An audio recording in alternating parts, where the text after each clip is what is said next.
আসসালামু আলাইকুম বন্ধুরা, তোমরা কেমন আছো? আশা করি ভালোই আছো। মাসুবা কিচেন উইথ ভিলেজপুর তরফ থেকে সবাইকে সালাম জানাচ্ছি।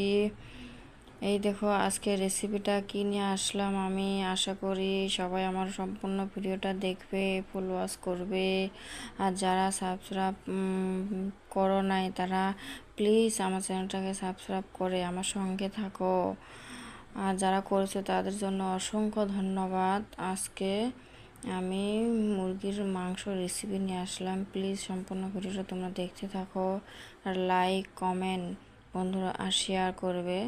শেয়ার করলে ভিডিওটা ভিউজ আসে বন্ধুরা। আশা করি তোমরা ভিডিওটা ফুল ওয়াচ করবে। কিভাবে আমি এটা মুরগির মাংসটা আমি আজকে অন্যরকম করে বানাবো, তোমরা সম্পূর্ণটা দেখতে থাকো। এই যে আমি এখানে দিয়ে দিছি কিছু পরিমাণ হলুদ, একটু আদা রসুন বাটা, একটু মরিচ, এগুলো অফ ক্যামেরাতে দিয়েছি। দিয়ে আমি এখানে এরকম দিয়ে দিলাম। এগুলো তেলের মধ্যে আমি একটু ভেজে নিব মুরগির মাংসগুলো। এভাবে ভেজে রান্না করলে বহুত সুস্বাদু হয়।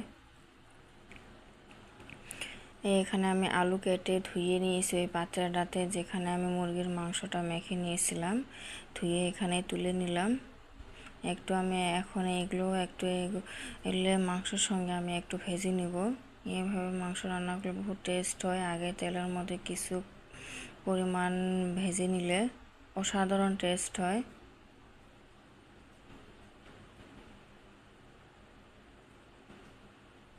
আর এখনও পর্যন্ত যারা আমার ভিডিও দেখে বন্ধুরা লাইক কমেন্ট করো না, প্লিজ লাইক কমেন্ট করো।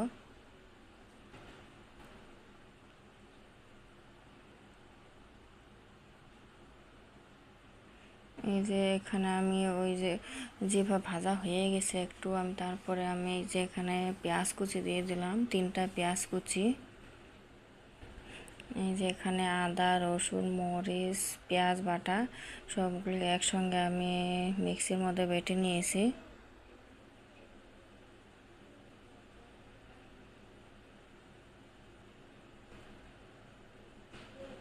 এই এখানে কাশ্মীরি লঙ্কার গুঁড়ো দিয়ে দিলাম, কাঁচামরিচ দিই তার জন্যে তরকারিটা একদম কিরম, তার মানে কাঁচামরিচ দিলে অত সুবিধা হয় না।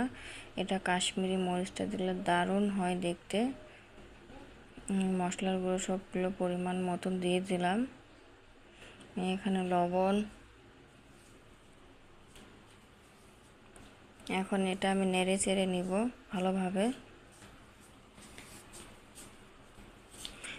এইভাবে তোমরা বন্ধুরা বাড়িতে বানিয়ে দেখতে পারো, অসাধারণ টেস্ট হয়।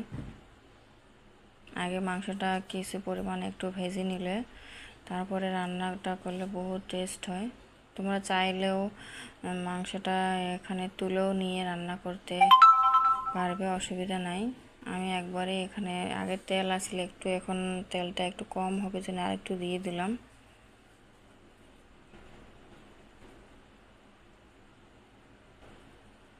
এখন এটা ভালোভাবে সবগুলো একসঙ্গে আমি এটা মিশিয়ে নেব।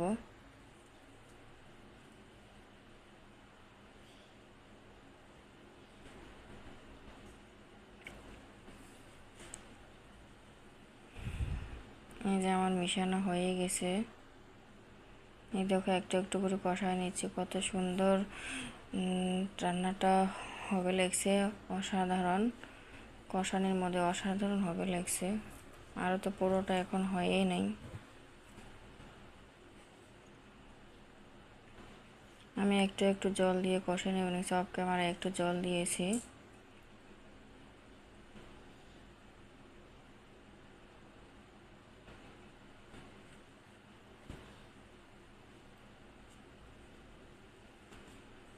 ঢাকনাটা দিয়ে ঢেকে দিলাম।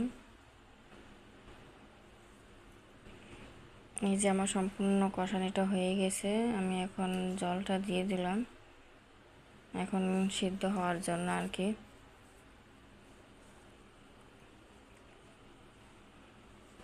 এখন এগুলো সবগুলো ভালোভাবে নেড়ে চেড়ে নিচ্ছি।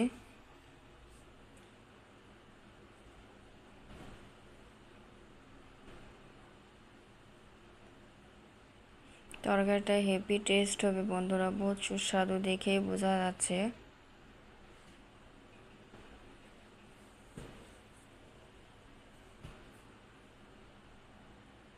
এই যে আমার রান্নাটা হয়ে গেছে, দেখো আমি নামিয়ে নিয়েছি। অসাধারণ অসাধারণ হয়েছে বন্ধুরা, আমি তোমাদেরকে কিভাবে বোঝাবো। অসাধারণ, তোমরা চাইলে এইভাবে বাড়িতে বানিয়ে খেয়ে দেখতে পারো।